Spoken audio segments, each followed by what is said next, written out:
சிவகாசி சட்டமன்ற தொகுதி அதிமுக வேட்பாளராக முன்னாள் அமைச்சர் ராஜேந்திர பாலாஜி அறிவிக்கப்பட்டதற்கு வரவேற்பு தெரிவித்து சிவகாசி தேவர் சிலை அருகே அக்கட்சியினர் பட்டாசுகள் வெடித்தும் இனிப்புகள் வழங்கியும் கொண்டாடினர்.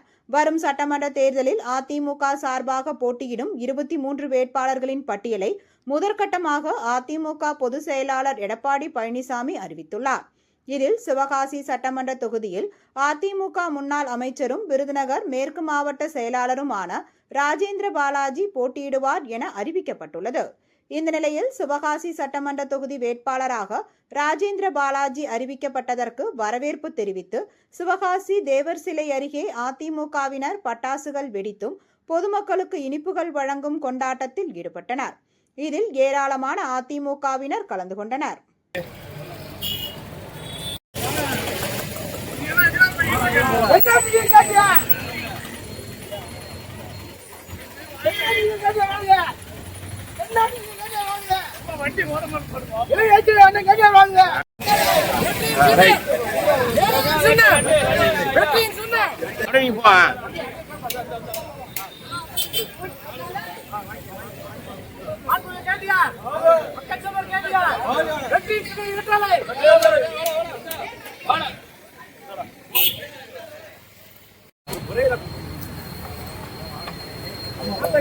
Ngon ngon.